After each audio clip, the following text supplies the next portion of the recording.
muri kino cyumweru rero nibwo yaje kujya gukorera amafaranga, nabwo yagiye guhingira amafaranga ku myaka 16 kugira ngo abone amafaranga yo kugura akotegisi.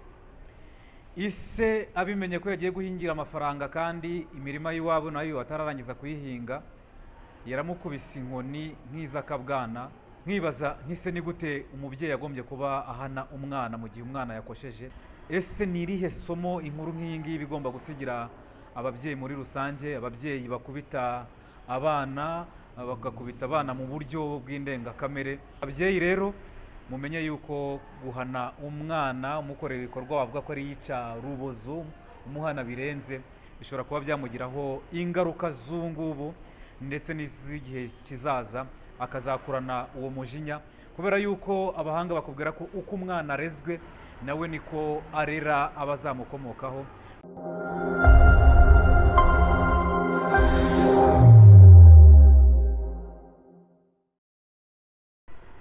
Reka ngusuhuze kandi nkwifurize ibyiza wowe udukurikira umunsi ku wundi. Nyemerera nkwifurize weekend nziza muri rusange. Ndi Clement Ndayisenga nk'uko bisanzwe, twajyaga tubana ku gitabo cy'ubuzima TV, ariko ubu ngubu habayeho impinduka. Uzajya udukurikira kuri NCTV Rwanda, hanyuma urusheho gukomeza kuduteza imbere muri rusange. Ibiganiro twajyaga dukora n'ubundi turakomeza kugenda tubikora, ariko aho ugomba kudukurikira ni aho ngaho. Niba utarakora subscribe nawe igihe ni iki ngiki, kugira ngo uyikore kuri NCTV Rwanda. Niho ugomba kuyikora kuri NCTV Rwanda, hanyuma gahunda zikarushaho kugenda neza muri rusange. Inkuru nyamukuru rero inzanye muri aka kanya, urabizi ko kera twajyaga twumva yuko umwana ashobora guhanwa bitewe n'amakosa yakoze, ariko nanone agahanwa bitari ukuvuga ngo arakorerwa yica rubozo. Kubera ko hari igihe umubyeyi ashobora guhana umwana we ukabona uburyo yabikoze, nanone ni uburyo bushobora guteza ibibazo, bushobora gutuma habamo n'ibyaha, hagakurikiranwa n'ubutabera. Muri kino cyumweru rero nibwo nakiriye message nahawe n'umubyeyi umwe wo mu karere ka Rwamagana, ambwira ko ari ahantu yamenye amakuru yuko hari umwana wakubiswe n'umubyeyi we mu buryo bw'ica rubozo. Ambwira ati ntabwo nanizi ko bino bintu bikibaho. Yanyoreje amafoto, nawe niba uri kuyabona urabona ko ari amafoto ateye ubwoba muri rusange, ukareba ukavuga uti se muri iki kinyejana tugezemo cya koko hari umuntu wakagombye kuba hana umwana bene aka kageni? Ese ni irihe koza umwana yaba yakoze kugira ngo umukubite inkoni nk'izi ngizi, azane imibyimba mu kinyejana nk'iki ngiki tugezemo?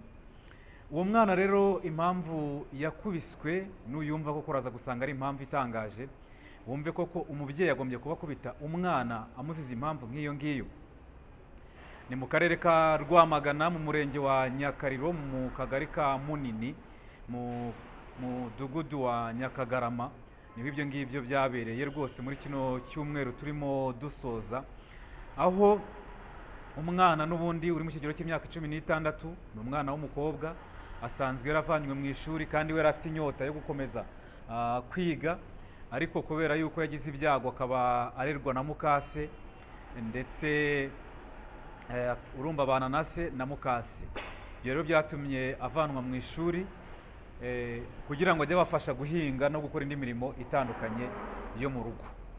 Impamvu rero yaje gutuma akubitwa, ariko urumva no kuvana mu ishuri ntabwo umuntu yabishima, kuko umwana wese ubu ngo yagombye kuba ari kwiga, kuko umwana ni umutware, umwana ni umujyambere. Umubyeyi mu nshingano afite z'ibanze harimo n'inshingano yo kujyana umwana ku ishuri.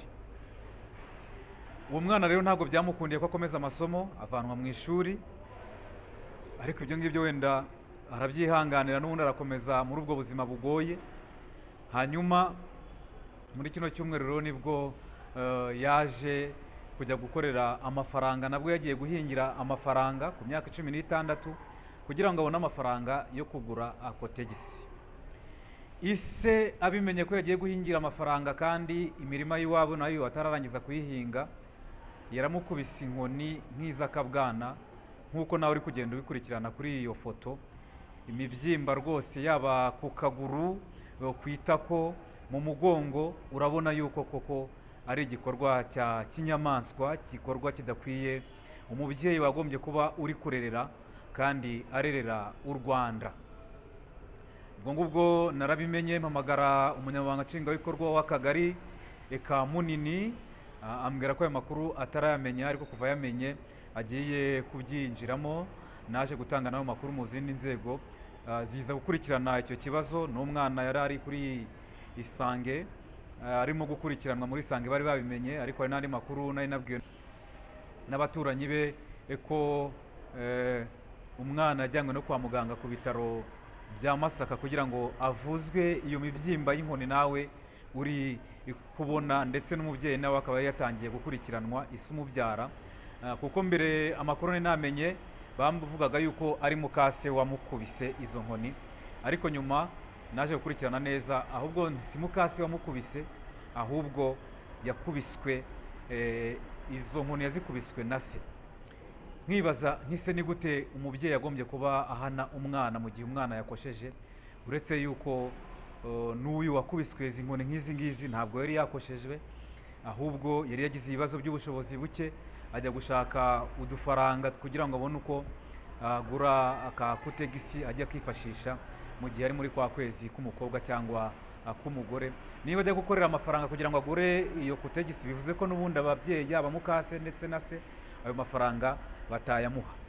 Ese ni irihe somo inkuru nk'iyi ngiyi igomba gusigira ababyeyi muri rusange? Ababyeyi bakubita abana, bagakubita abana mu buryo bw'indengakamere, ubona ko umwana ashobora gukosa, yego ukaba wamuhana, ariko se ubwo wamuhana ushobora kugeza ku kihe kigero?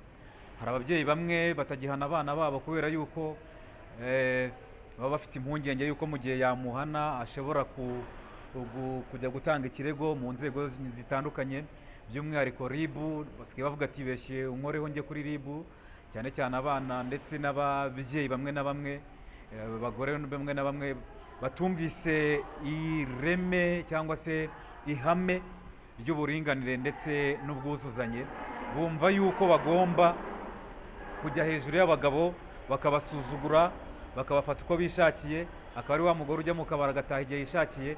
Ariko ibyo ngibyo si byo, umugore nawe agomba kuzuzanya n'umugabo, bakajya inama.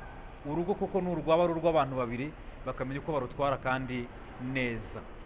Ndetse aho ngaho niho hanava uko bagomba kurera abana babo, ndetse abana nabo bakagira uruhare mu bibakorerwa mu rugo, aho kugira ngo umwana n'igihe yatannye ukamenya ko ugomba kumuhana byoroheje, ariko atari ya nkoni ushobora kumukubita ku buryo ashobora kuzakurana n'umujinya, ashobora kuzakurana urwango rwo kuba yakwanga ikiremwa muntu muri rusange. Babyeyi rero mumenye yuko guhana umwana umukorera ibikorwa wavuga ko ari yica rubozo, umuhana birenze, bishobora kuba byamugiraho ingaruka z'ubungubu ndetse n'iz'igihe kizaza, akazakurana uwo mujinya, kubera yuko abahanga bakubwira ko uko umwana arezwe nawe niko arera abazamukomokaho, kuko burya ngo umuntu atanga icyo afite. Niba uri kurera umwana wawe ari hasi hejuru, umukubita, umucira, umushihura, ubwo nawe azakura azi yuko kurera abana ariko bigenda. Abe nawe mu gihe zaba yageze mu gihe nawe cyo kugira umuryango akagira abana, nawe uko azabarera azumva yuko ari uko nguko agomba kubigenza. Niyo mpamvu rero uba ugomba kumenya ngo umwana ndamuhana gute, ese nimuhana muri ubu buryo ingaruka ziraba izihe?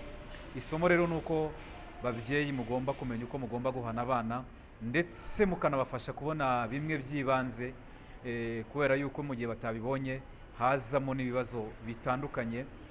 Ariko icyiza ni uko umubyeyi nanone agomba kumenya ngo umwana niba agiye gukorera amafaranga mu buryo wavuga bwiza, icyo yari akeneye atari agifite kandi koko wabonaga ko agikeneye, ntabwo kubitwa kuri runo rwego ntabwo ari byo, kuko n'inka ntabwo zigikubitwa aho zisigaye zororerwa mu biraro, ntabwo zikijya hanze uvuge ngo zirajya kona uzikubite.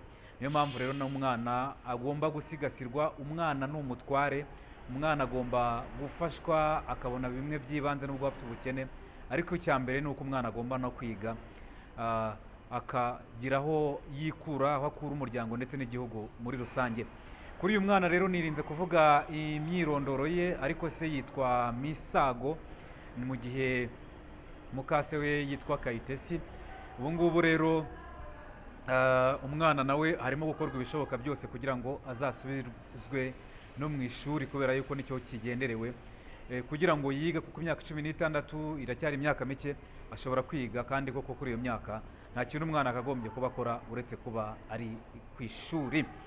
Reka ngushimire cyane rero tubanye muri iyi nkuru ngufi, nkwibutsa yuko wowe wadukurikiranaga ku Gitabo cy'Ubuzima TV, ubu ngubu uzajya udukurikira kuri NCTV Rwanda, hanyuma dukomeze kubana umunsi ku wundi, amakuru n'ibiganiro bikomeze kugenda bikugeraho 5 kuri 5. Ndagushimiye kandi nkwifuriza kugira impagarike n'ubugingo, weekend nziza.